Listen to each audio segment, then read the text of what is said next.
Assalamualaikum guys, this is Muhammad Abdullah and this is my first video in this channel. And from now onwards you guys will see different videos related to different mathematical topics. When I am doing O level through an Excel board, I faced too much difficulty and there were no one to guide me.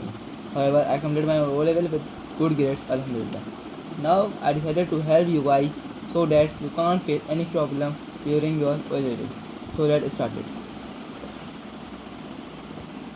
So guys, these are four books, 1 2 3 4, and the main Excel book is this, and through these books we will complete our topics related to mathematics.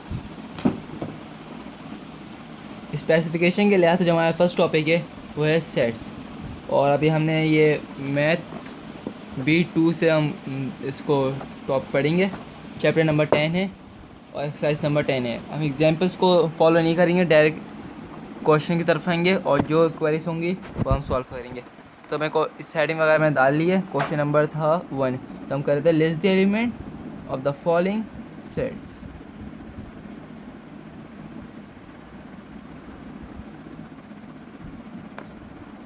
इसमें हम part A करेंगे, जिसमें वो कह रहे हैं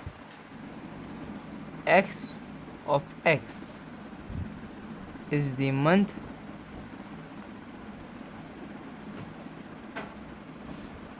of the year beginning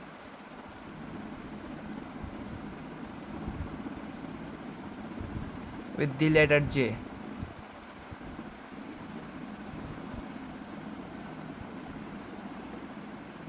अब इसमें क्या कह रहे हैं, हमें वो मंथ लिख रहे हैं जिसमें जो मंथ जे से शुरू होते हैं। ठीक है, तो हमें सिंपल क्या करना है, कर्ली ब्रैकेट ओपन करना है और जनवरी, और हमें वो मंथ कॉपी राइट डाउन करने हैं जो कि जे से स्टार्ट होते हैं। जनवरी हो गया, जून एंड जुलाई, फिर कर्ली ब्रैकेट क्लोज। इसी का हम पार्ट सी देख लेते हैं। पार्ट सी में कह रहे हैं f of x is the first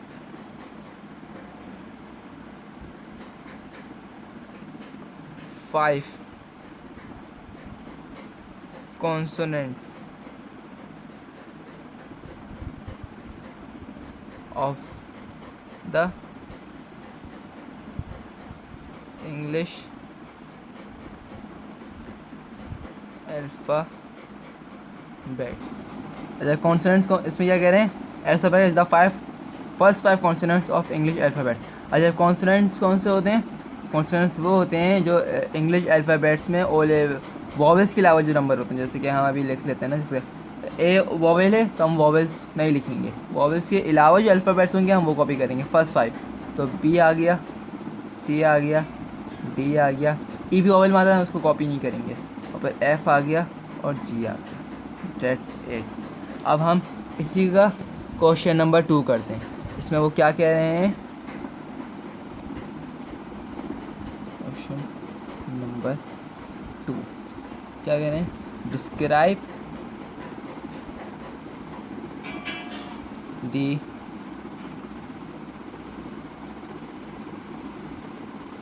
following sets. अब इन्होंने हमें ये पार्ट्स दिए हुए हैं। अब वो कह रहे हैं क्वेश्चन में कि उनको डिस्क्राइब करने की क्या चीज़ें हैं। तो हम इसका पार्ट ए उठा लेते हैं। रुक जाओ, क्यों बोल दिया।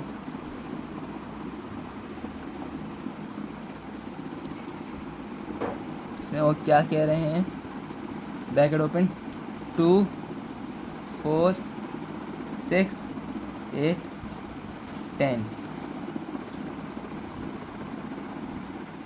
ठीक है, ये पार्ट है। अब इसको हमें सॉल्व करना है। तो अब आपको क्या लग रहा है, क्या होंगे, मेरे ख्याल से ये तो इवन नंबर है। अच्छा, और इवन में आपको समझा दूँ क्या होते हैं। और नंबर होते हैं 1, ये है ही नहीं लेकिन आपको सेपरेटली समझा रहा हूँ, 1 3 5 7 9 एंड सो ऑन। और इवन नंबर होते हैं, इवन नंबर कौन से होते हैं, मल्टीपल ऑफ 2। ठीक है, 2 4 6 8 10 एंड सो ऑन। इसी तरह ये जो पार्ट ए है ये भी सब इवन नंबर है। और कौन से इवन है? फर्स्ट 5 इवन नंबर है। तो हम इसको आंसर लिख देंगे first 5 even numbers. That's it. बहुत आसान है। इसी हम पार्ट डी कर लेते हैं। रहे हैं बास्केटबॉल, फुटबॉल,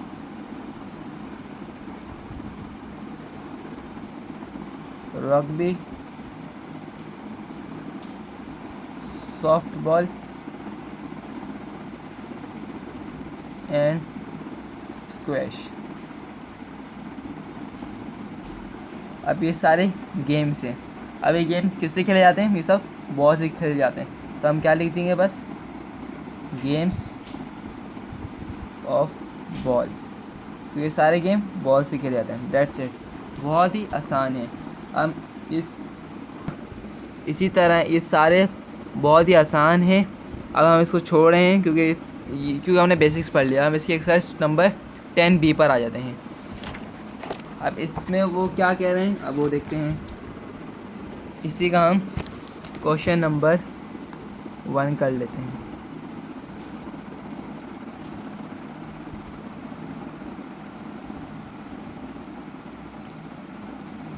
ठीक है। अब क्या कह रहे हैं इसमें?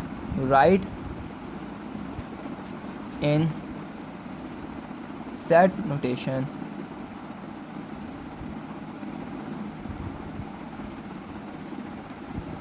the number of element in each of the following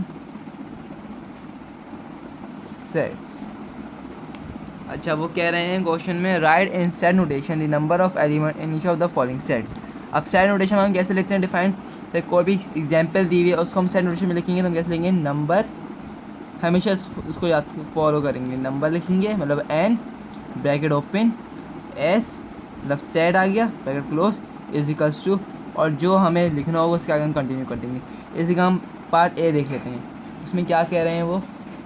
month in the air, month in the air. बहुत ही आसान है। 12 मंथ होते हैं तो हम लिख देंगे N bracket open, S bracket close is equals to 12। इसी का हम पार्ट सी कर लेते हैं। ठीक है। सी में क्या कह रहे हैं? Pupil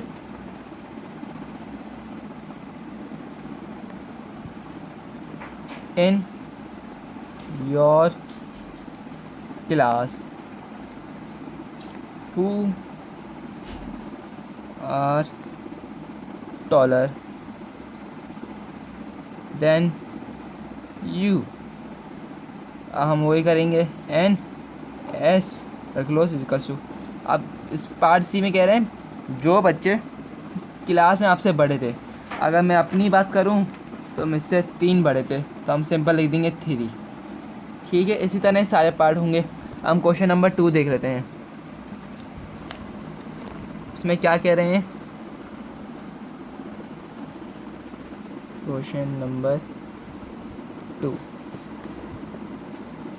writing in a set notation state which of the following sets are empty set. अच्छा, इसमें क्या लिखना है हमें? ये सारे पार्ट्स दिए हैं, इसमें हमें पता नहीं कौन से एम्प्टी सेट्स हैं और एम्प्टी सेट नहीं है। एम्प्टी सेट कौन से होते हैं? एग्जाम्पल लेकर बताता हूँ मैं, बहुत आसान है। पार्ट ए देख लेते हैं। Polar bears living in the Sahara desert। आपको तो पता है पोलर बेयर तो बर्फ़ वाले इलाकों में रहते हैं, और वो कह रहे हैं polar bear living in the Sahara desert. कौन से कितने पोलर बेयर हैं जो सहारा में रहते हैं? सहारा तो डेजर्ट है, और डेजर्ट तो बहुत गर्म होता है, वहाँ तो पोलर बेयर रह ही नहीं सकते।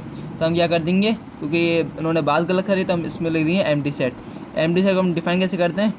इसको ऐसे करते हैं या फिर ऐसे करते हैं। अमूमन ज़्यादातर लोग क्यू इस्तेमाल करते हैं, तो आप अगर चाहें तो ऐसे भी इस्तेमाल कर सकते हैं या फिर ऐसे इस्तेमाल कर लें।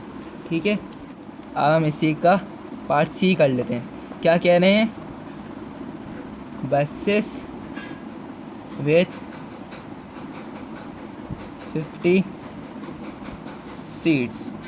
अब बहुत सी बसेस हैं जो 50 सीट्स भी होती हैं और जिनमें नहीं होती, तो हम ये पॉसिबल है तो हम इसको एज छोड़ देंगे क्योंकि एम्प्टी सेट है ही नहीं, क्योंकि बसेस होती हैं 50 सीट। ठीक है, अब हम एक और देखते हैं जिसमें नहीं होता, ये पार्ट ई है। क्या कह रहे हैं? Boys who wear skirts to school. इसमें वो कह रहे हैं लड़के जो स्कर्ट्स पहन के जाते हैं।